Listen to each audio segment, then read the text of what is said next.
Yung may bandiya sa likod.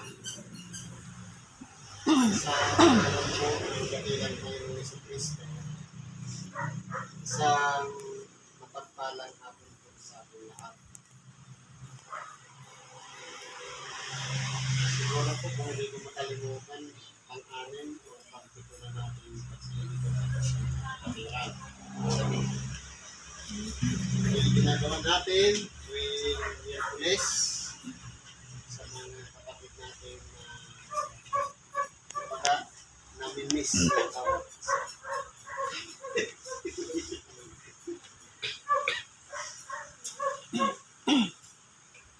Sa mga siguro hindi yung kasama na hindi mo kilala iba.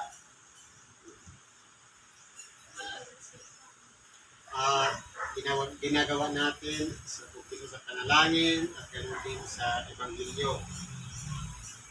Ngayon po, dadako tayo dito sa nakuha kong sitas ayon po sa pangalawang Timoteo, Kapitulo 2, versikulo 3, 1 hanggang 13 na. Sabi po yung ganito, ikaw nga, anak ko, magpatalakas ka sa biyayang na kay Kristo Jesus. At ang mga bagay na iyong narinig sa akin sa gitna ng maraming saksi ay siya rin mo rin ipagkatiwala sa mga taong tapat na makapagtuturo naman sa mga iba.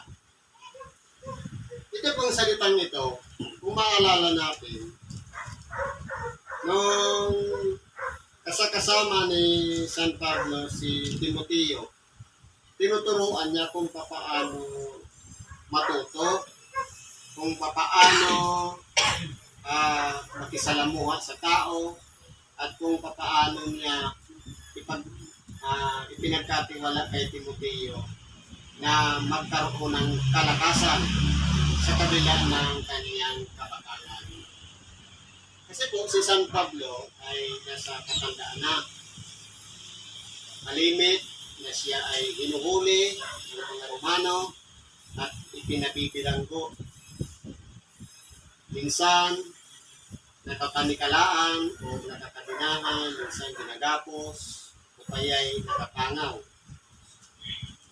Kaya po, ang kalakasan niya, yung mga kabataan na tinuturuan niya, na kung paano ang kanyang mga tinahak o kaya karanasan ay kinakailangan matuto naman yung mga baguhan nang sa ganun sila ang magpatuloy ng mga gawa ng mga sinaunang mga tao o mga matatanda sa iglesia. Katulad po ngayon, dati ang mga magulang natin ang nasa kalagayan na nakatayo sa unahan, pero ngayon tayo naman ang magpapatuloy at yung mga bata na nariyan kasama natin, sila naman ang magpapatuloy sa sunod ng generasyon. Kaya po, ang pagpapaalala ni San Pablo kay Timoteo, hindi lang po yung para sa kanya, kundi para sa ating lahat na mga baguhan. Lalong-lalo na yung kung kakaumpisa pa lang sa pagpasok ng ministeryo na walang iba ang tayo'y kasangkapanin upang ang Ebanghelyo ay maikalat natin sa buong sanlibutan. Sabi ko'y ganito, ikaw nga anak, magpakalakas ka sa biyagan na kay Kristo. Tayo po ay tinawag sa iba-ibang pamamaraan at tayo po ay may biyaya na iba-iba rin. May biyaya sa pangangaral, may biyaya sa pamumuno, mayroong biyaya sa pagtulong sa may karamdaman, mayroong biyaya na tagapakinig lamang. Magkakaiba-iba po. Pero po, ang pinupupusan dito sa San Pablo, yung tagapangaral. Sapagkat si San Pablo po ay isang apostol na tagapangaral ng salita ng Diyos. Gusto niya ang bawat isa ay matuturin makibahagi ng tinatawag na salita. Ano po ang sabi? Ang mga bagay na iyong narinig sa akin sa gitna ng maraming saksi ay siya rin mo rin ipagkatiwala sa mga taong tapat. Halimbawa, tayo po, mga nakikinig ay kinakailangan ding matuto at maturuan ng mga bagay, lalong-lalo na kung ito'y may maraming saksi ang nakakita, na dapat magpapatuloy yun hanggang sa pagbabalik ng ating dakilang Panginoon. Kaya po, tayo po ay tinuturuan at kinakailangan pagsikapan naman natin yung tuturuan din natin na maging tapat sa mga bagay na ating ginagawa. Ano po sabi dito? Makipagtiis ka sa akin ng mga kahirapan na gaya ng mabuting kawal ni Kristo Jesus. Ano po ba ang gawain ng kawal? Isa po sa gawain ng kawal, walang iba ang maging tapat sa kanyang pinuno.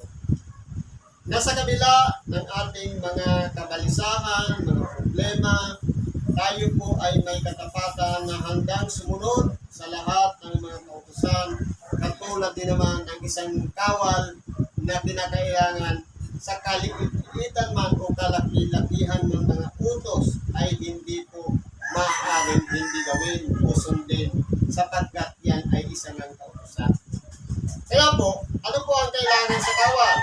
Sino mang kawal na nasa pagkakawal ay hindi nahalubilo sa mga bagay ng buhay na ito upang siya'y kalugdan niya o nagtala sa pagkakawal.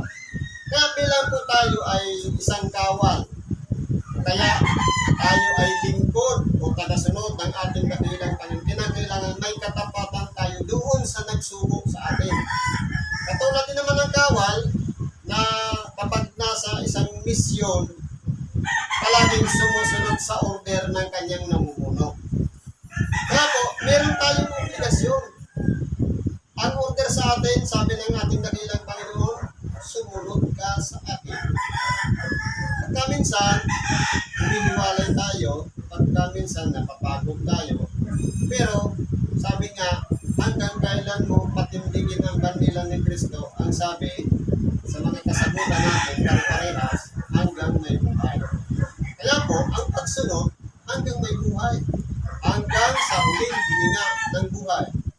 Kaya po, ang kawal ay kinakailangan hindi dapat nakikihalubilo sa mga trabaho o mga gawain walang kaugnayan sa pagkakawal.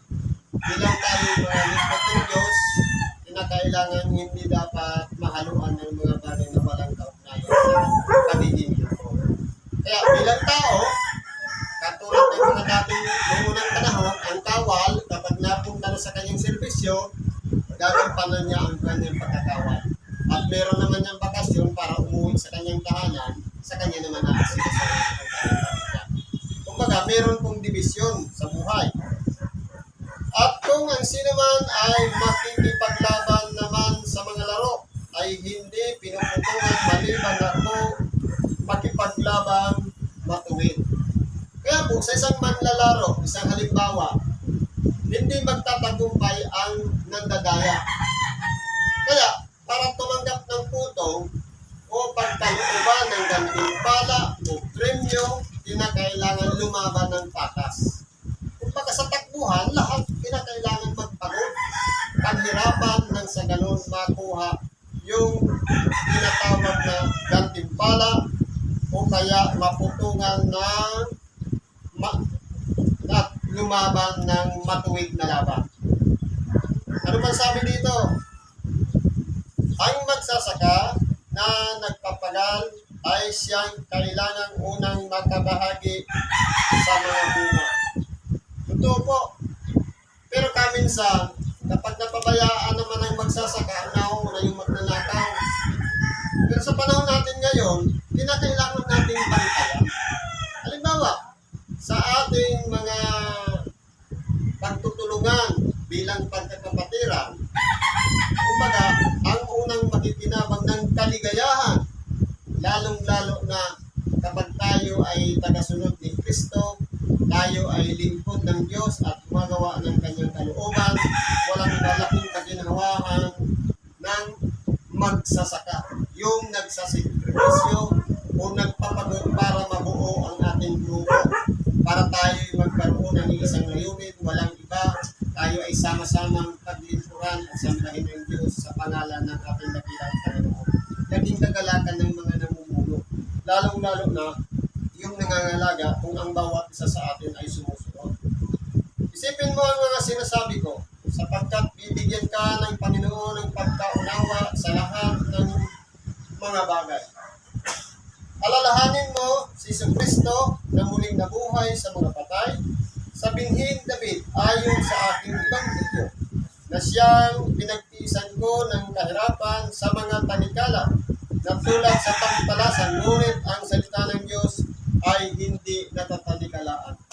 Nagpaalala po dito si San Pablo kay Timoteo sapagkat tunay nga po na nasa kalagayan ng kahirapan si San Pablo nung siya ay natatanikalaan. Pero sabi nga niya, kung ang kanyang kamay ay natatanikalaan, di ang kanyang paaman, pero ang salita ng Diyos ay hindi po natatanikalaan. Sa makatuwid, malaya natin magagawa ang magpahayag ng salita ng Diyos kahit na tayo'y nasa kahirapan, magagawa natin sapagkat hindi po pwedeng talian ang salita. Maaari, yung material na pantali o pinatawag na tanikala ay isang bagay na material. Ang pwede rin tanikalaan yan, yung mga bagay na material katulad ng katawan natin. Pero, ang salita ng Diyos ay espiritu. Hindi po siya mapipigilan at patuloy na maipapahayag sa mga tao. Kaya, kinakailangan nating pagnilay-nilayan, sabi nga dito kay Timoteo, isipin mo ang mga sinasabi ko, sapagkat bibigyan ka ng Panginoon ng pagkaunawa sa lahat ng mga bagay. Sa mga baguhan po, minsan, mahirap ang unawain, lalong-lalo na yung mga aral ng salita ng Diyos. Sapagkat kumbaga, nasa period pa ng transisyon o pagbabago ng pag-iisip. Pero kapag ito'y naging nabago na, nagkaroon na ng unawa, kumbaga, nadidevelop na ang sarili sa mga bagay mula sa material na kalagayan papuntang spiritual, madali na pupunawain ang pakikinig natin ng salita ng Diyos. Kaya, bibigyan tayo ng sapat na karunungan at pagkaunawa ng sa ganun ng mga salita natin pinag-aaralan ay pumintal sa ating mga puso, sa ating pag-iisip, nang sa ganun yun ay maging gabay sa ating pang-araw-araw na pamumuhay.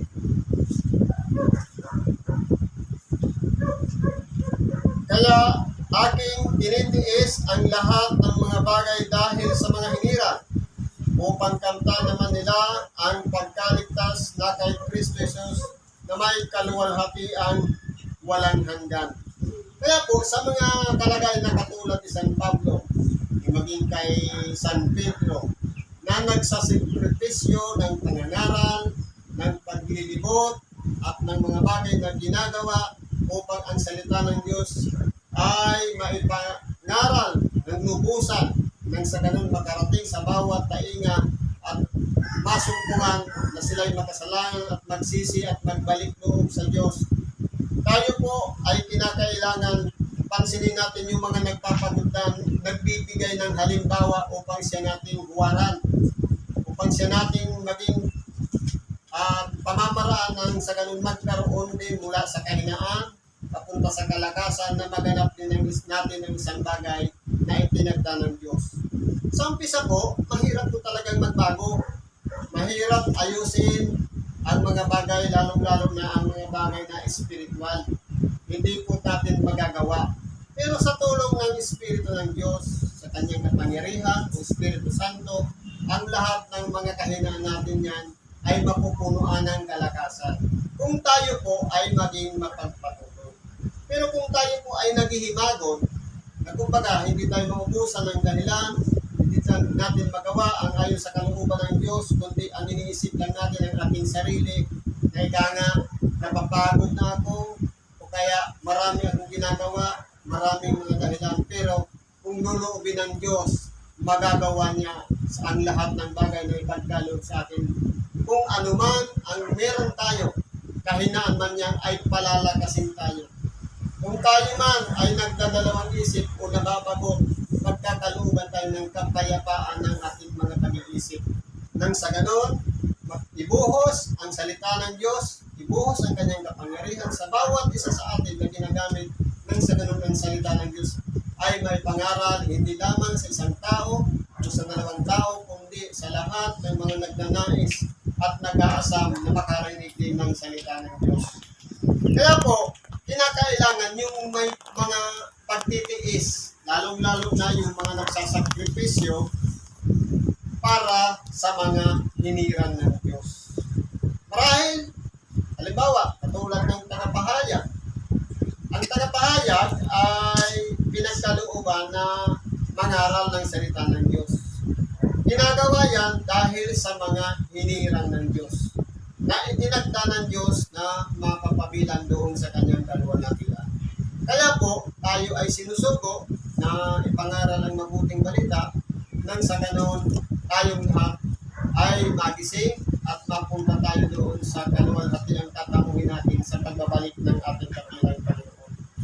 Kaya po, sa mga hinirang, kinakailangan makamtan natin ang tunay na pagkaligtas na nasa kay Kristo Jesus din naman. Na siya, sa kabila ng kanyang mga dinanas din na kahirapan dito sa ibabaw ng sanglibutan, nabila din siya ng araw, napagod din, napakaraming mga nangyari sa kanyang buhay, pero ipinagkaloob niya ang kanyang sarili, alang-alang sa bawat isa sa atin na ibuwis ang kanyang buhay bago sa krus nang sa ganoon tayong lahat ay mapatawad ng Diyos at pagkalooban niya ng pagkakataon mula sa pagkaalipin ay tawagin na tayong mga anak at ngayon nagpapatuloy nga tayo at ginaganap natin ang ayon sa kalooban ng Diyos na bilang isang anak tayo ay masunurin at ginagawa natin ang tungkulin natin sa ating Ama, Espiritu walang iba, ang ating dakilang Panginoong Jesucristo. Kaya po, kung tayo po ay iniisip natin yung kaligtasan yaon, tunay nga po na tayo ay magtatamo doon sa kanyang kaluwalhati ang walang hanggan, ang makasama niya tayo doon sa buhay na itinakda ng Diyos sa bawat isa sa atin, ang buhay na walang hanggan. Dapat ang mas pasabi, sapagkat kung tayo'y nangamatay, nakalakip niya, ay mga bubuhay naman tayong kasama niya. Kung tayo'y magagtiis, ay mga kahari naman tayong kasama niya. Kung ating ikaila siya, ay ikakaila niya tayo. Kung tayo'y hindi rin manatapat, siya ay mananatiling tapat sapagkat hindi makapagkakaila sa kanyang sarili. Kaya po, sa bagay na ito, kung tayo pinalagay natin ang ating sarili na binago na ni Kristo, kumbaga, nangamatay na tayo sa dati nating kalagayan bilang isang tao na tayo makasalanan at nung mamatay ang ating dakilang Panginoon, kasama na rin ang dati nating pagkatao at nung siya ay mabuhay na maguli sa mga patay, tayo ay binago na sa pamamagitan ng pagbabago ng pag-iisip o pagbabago ng espiritu na hindi na natin ginagawa ang mga bagay na ayon sa dati nating kalagayan nung hindi pa natin nakikilala si Kristo. Kaya ngayon, bilang binago na tayo, tinawag na tayong anak, kinakailangan ang bawat isa sa atin ay nasa bago ng buhay. Ginagawa na natin ang ayon sa kalooban ng Diyos na walang iba ang sumunod sa kanyang kalooban. Kaya po, kinakailangan nariyan ang tinatawag na pagtitiis, lalong-lalo na sa mga kahirapan, mga problema, karamdaman, sakripisyo, at iba pang mga bagay na kinakailangan tamuhin ng isang lingkod na sumusunod sa ating dakilang Panginoong Jesucristo. Kaya kung tayo ay nagtitiis, o kaya handa tayong magtiis sa mga bagay-bagay na pagtitiisan natin, ay maghahari naman tayong kasama ng ating dakilang Panginoon. Pero kung tayo po, ibabaliwala natin siya, o kaya ikakaila natin ang ating dakilang Panginoon, tunay nga rin po na ikakaila tayo. Pero, sabi nga, kung tayo'y hindi mga tapat, kung tayo'y lumalakad pa sa kasinungalingan, o kaya lumalakad pa sa makasanlibutan bagay, na hindi tayo naging tapat sa ating sinumpaan, sa ating dakilang Panginoon, ang ating dakilang Panginoon ay nananatiling tapat magpakailanman.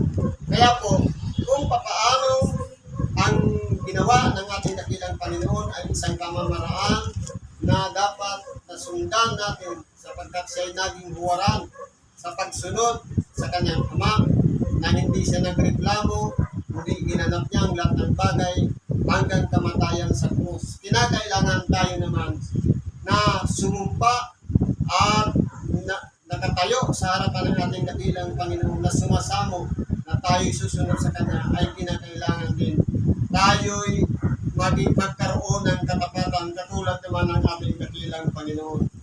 Pero bakit nakasulat dito? Tayo'y hindi tapat, pero ang Panginoon ay nananatiling tapat. Sa makatuwid, pagkaminsan, tayong mga nasa katawang laman ba ay nahihila ng pita. Kaya minsan, gusto man natin gawin ang mga bagay ayon sa kalooban ng Diyos, pero hindi natin magawa. Subalit, ang ayaw natin gawin, ayaw natin magkasala, pero nagagawa pa rin natin sa makatuwid. Meron pa tayong natitirang kasalanan sa ating kalooban na dapat ihingi ng tawad. Nang sa ganon, imatamo naman natin ang kapatawaran ng ating mga kasalanan at tayo bibigyan ng pagkakataon na magpatuloy tayo sa ating sinumpaan na walang iba ang sumunod sa kalooban ng ating dakilang Panginoon. Kaya kung paano po si San Pablo nabuhay, nagsakripisyo, dinanas niya ang mga kahirapan, siya ay naging halimbawa kay Timoteo. At tayo naman, na mga nagbabasa lamang ng banal na kasulatan, napakarami ng mga halimbawa na dapat natin siyang lakaran o tularan. Kaya, hindi lang po isa ang naging halimbawa sa pagsunod, kundi kinakailangan tayo po ay handang sumunod, katulad naman ng mga naunang tinawag na alagad ng ating dakilang Panginoon. Sa kanyang paglilibot, lahat iisa lang ang sinabi niya, sumunod ka sa akin. Wala pong nagreklamo, kundi gumawa at sumunod sa ating dakilang Panginoon.